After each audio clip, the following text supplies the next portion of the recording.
সামনের বছর রাজ্যে বিধানসভা নির্বাচন, তার আগে বিভিন্ন ইস্যুতে শাসক দল তৃণমূল কংগ্রেস তথা রাজ্য সরকারের বিরুদ্ধে আন্দোলন আরও জোরদার করছে বিজেপি। রাজ্যে ২৬-এর বিধানসভা ভোটে এবার তারাই জিতবেন। দিন শেষ হয়ে এসেছে রাজ্যের মুখ্যমন্ত্রী মমতা ব্যানার্জির। কলকাতার নেতাজি ইন্ডোর স্টেডিয়ামের সভা থেকে এই বার্তাই দিয়েছিলেন কেন্দ্রীয় স্বরাষ্ট্রমন্ত্রী অমিত শাহ। বারংবার বিজেপি অভিযোগ তুলেছে যে তৃণমূল দলটা নাকি গোষ্ঠীদ্বন্দ্বে জেরবার, কিন্তু এবার তাদের দলেই গোষ্ঠীদ্বন্দ্বের ঘটনা প্রকাশ্যে এসেছে। ভোটের আগেই যদি এই পরিস্থিতি হয় তাহলে ভোট এলে কি হবে? এই ঘটনায় বিপাকে পড়েছে রাজ্যের গেরুয়া শিবির।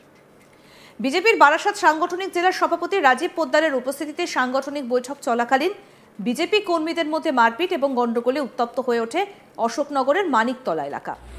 একটি ক্লাব এলাকায় রবিবার সন্ধ্যায় চলছিল বিজেপির সাংগঠনিক বৈঠক। সেই বৈঠকে অশোকনগরের যুব মোর্চার ভাইস প্রেসিডেন্ট প্রদীপ সরকার সহ কয়েকজন জেলা সভাপতির কাছে জানতে চায় অশোকনগরে যে 4টি মণ্ডল রয়েছে তার মধ্যে একজন মণ্ডল সভাপতি মহিলা হবার কথা ছিল, কেন হয়নি, এবং কয়েকজন বিজেপি নেতাকর্মী তৃণমূলের হয়ে কাজ করছে। অভিযোগ এই প্রশ্ন করার পরে অশোকনগরের কয়েকজন বিজেপি কর্মী সমর্থক প্রদীপ সহ তার সঙ্গে থাকা বাকিদের ওপর চড়াও হয়। ব্যাপক মারধর করে, ভাঙচুর করা হয় চেয়ার। উভয় পক্ষের মধ্যে মারপিট এবং হাতাহাতিতে জখম হয় অন্তত 6 থেকে 7 জন বিজেপি কর্মী। খবর পেয়ে ঘটনাস্থলে গিয়ে পরিস্থিতি নিয়ন্ত্রণে আনে অশোকনগর থানার পুলিশ। এই ঘটনার পর বিক্ষুব্ধ বিজেপি নেতাকর্মীরা তাদের ক্ষোভ উগরে দিয়েছেন।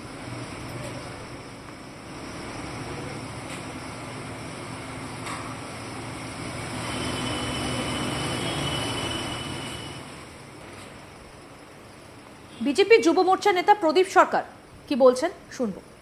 আজকে আমাদের সাংগঠনিক একটা বৈঠক ছিল, কোথায়? সমাজ মিলন কেন্দ্রে। সেখানে আমরা সব সেই পার্টির ডাকেই যাই এবং আমাদের অশোকনগরের মণ্ডল 3-এর মিটিং ছিল এবং যে পার্টির নির্দেশ অনুসারে মিটিংটা হয়, আমরা হোয়াটসঅ্যাপে এটা পেয়ে মানে আপনার মিটিংয়ে গেছিলাম।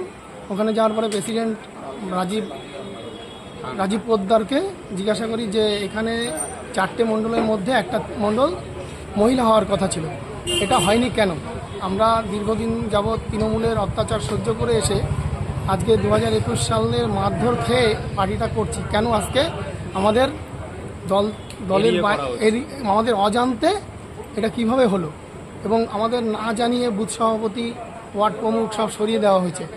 এটা আমরা সন্দেহ করছি এর মধ্যে তৃণমূলের দালালরা সব কাজ করছে। এই কথা আমরা যখন প্রেসিডেন্টকে জিজ্ঞাসা করতে যাই, প্রেসিডেন্টকে আমরা কোনো উত্তেজিত হইনি। আমরা আমাদের কথাবার্তা বলার পরে বাপি মিস্ত্রি মানে আমাদের মণ্ডল সভাপতি এবং সুবল মিস্ত্রি আমার গলা ধরে জামা ফামা ছিঁড়ে ফেলে। আমার সঙ্গে কাকা ছিল, এনাকে উনিও পার্টির কর্মী, একজন বুথ সভাপতি 2 নম্বর ওয়ার্ডের, মারধর করে ফেলে লাথি ঘুষি। তোমরাও পাল্টা মারধর করেছো, বলছে তারা দুষ্কৃতী, বিজেপি কেউ না। এটা মিথ্যা কথা, একদম মিথ্যা কথা। এটা ওরাই তৃণমূলের দালাল হয়ে কাজ করছে বিজেপিতে। আপনি দেখবেন কত বছর ধরে বিজেপি করছে, আমার বাবা করতো, তাই আমি বিজেপিতে করি, আজও করে যাচ্ছি। তোমরা কজন আহত? আমরা 4-5 জন আহত। 4-5 জন আহত। থানায় অভিযোগ করেছো? হ্যাঁ, করবো। আমরা মেডিকেল করে এসেছি।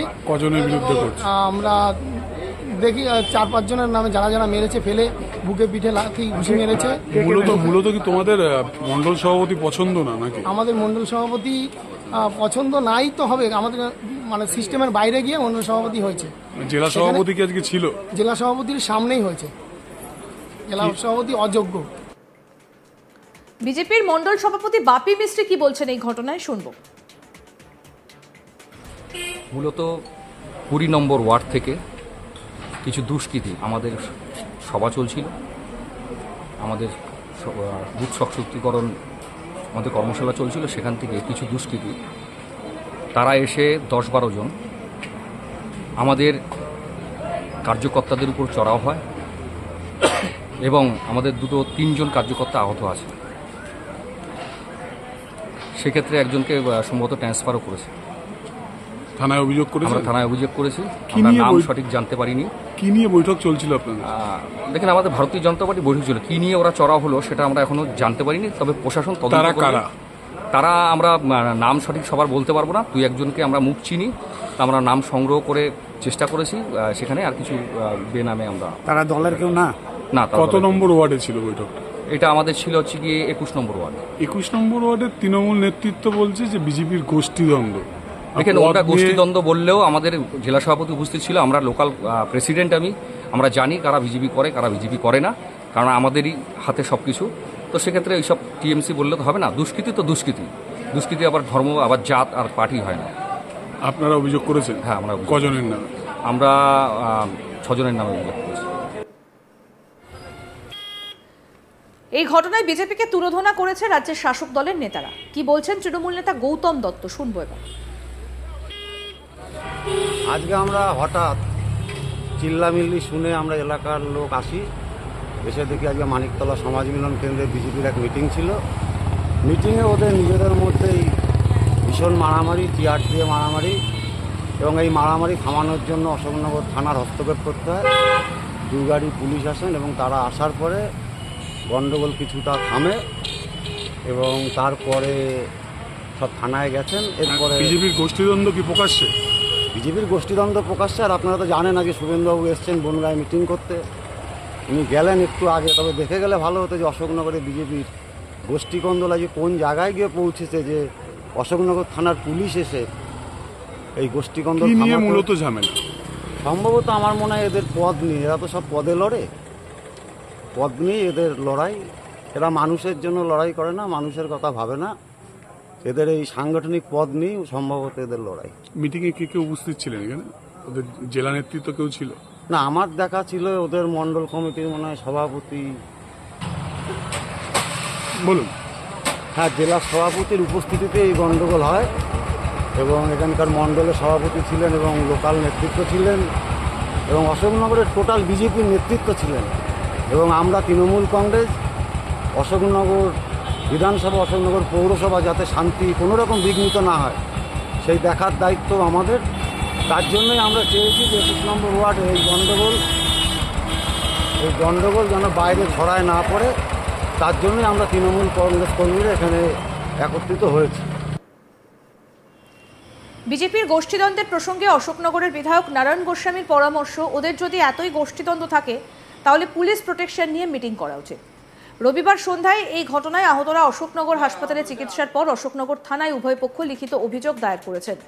বিজেপির জেলা সভাপতি এ বিষয়ে কোনো মন্তব্য করেননি।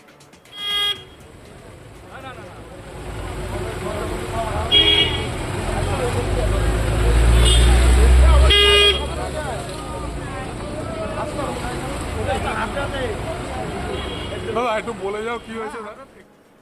আরও আপডেট পেতে দেখতে থাকুন আজ তাক বাংলা। সাবস্ক্রাইব করুন, নোটিফিকেশন পেতে বেল বাটন অপশন প্রেস করুন, হোয়াটসঅ্যাপেও ফলো করুন আজ তাক বাংলা।